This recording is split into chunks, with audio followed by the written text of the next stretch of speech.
The first question we're going to ask our panelists is to tell us a little bit about yourself, what you do now, and how you got started in Second Life. Let's start with Sarah. Well, when you mentioned this topic, I had to go back and think about what it was like when I first started using Second Life. And I still remember the Sunday afternoon, I brewed a pot of coffee and I said, I'm going to sit down and I'm going to learn how to use this. And I remember being excited by meeting my first Lyndon, who was Pathfinder. And this slide that you see now is the first classroom that I built. This is where I thought I was going to teach. I was completely wrong about where I wound up teaching. I wound up teaching all over Second Life, but it was really funny to look back and think about what I thought I was going to use back then. I think it's important to remember that, we're all new at this at some point, and we've all made mistakes. I remember when glowing prims and shadows first came out, and so this is a picture of me with my first glowing prim. That wound up in the New York Times. That was kind of a surprise. But the tiny features that got added to Second Life over time kind of stretched my imagination about how I could use the space for teaching. And so each little feature started to have more meaning as I started to teach here more. I think there's a couple more slides. Yeah, so one of the experiments I did early with my students was to swap genders for a night. So that guy there in the pirate hat, yeah, that's me as a male avatar. That's my first insight into the importance and attachment we have to avatars. I was almost immediately uncomfortable.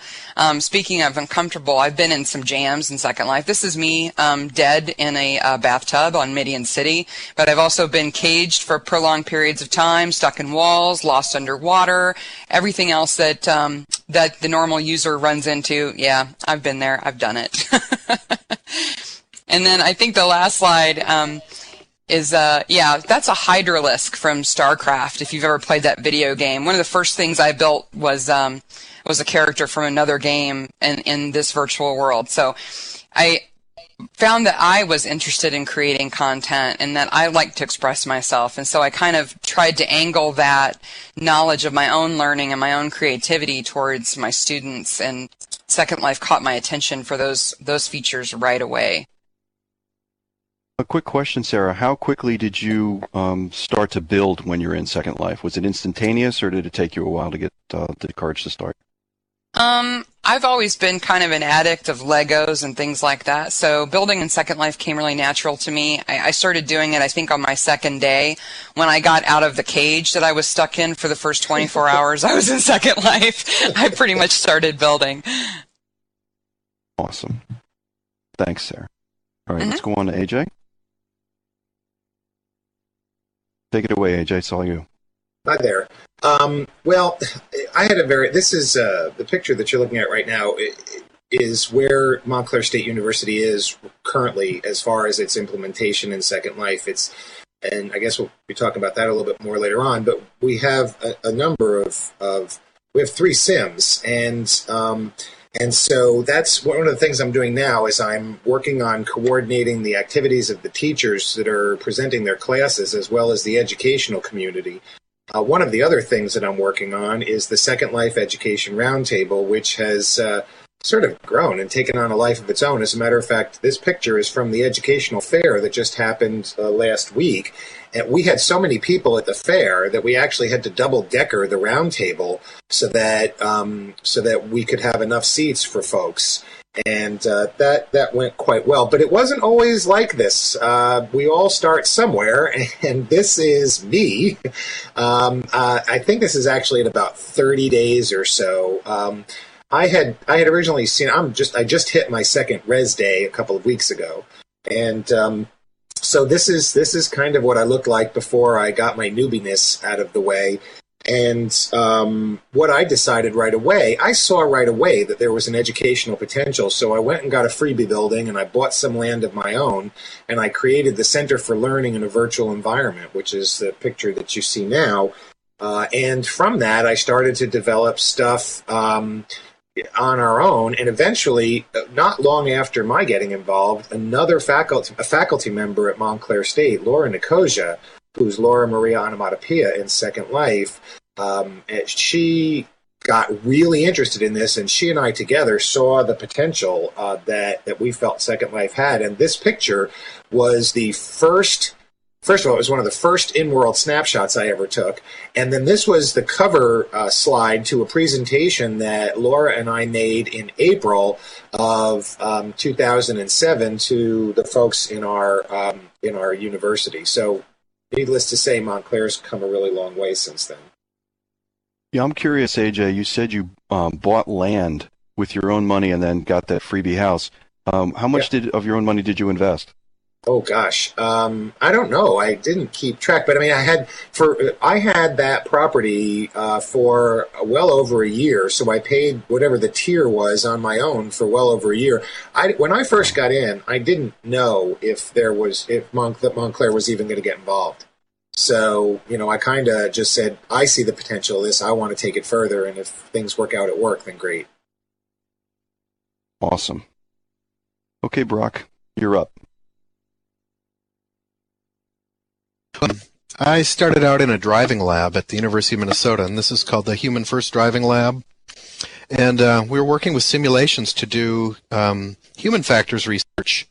And it kind of culminated in a course that I designed and delivered in 2005 called Video Games as Learning Tools. Would you go to the next slide? And this was basically a course for teachers who are interested in utilizing virtual environments, games, and the idea of play within classroom environments to move away from the sage on the stage to more of an active participant in the learning. So we really tried to focus on how we could utilize some of these new tools and also motivate young people to re-engage with students, especially this course is actually a literacy course devoted to developing reading skills, competencies, and comprehension in young people. So, and that led into doing some work in my own classroom with a group of, with 5 groups of 8th graders at Northeast Middle School, and we ran an 8-week Video Games as Learning Tools course where we studied, used, and prototype video games for an English class, and we actually scored higher on comprehension assessments for the state. So I started seeing immediate returns and got really excited. And next slide. And I proposed, I was trying to find out if we were going to have a teen grid, and I think that was when it was coming out, it was 2005, and I proposed that we were going to use this in my 8th grade class and build a replica of Taormina, this Greek amphitheater, and put on a Greek show,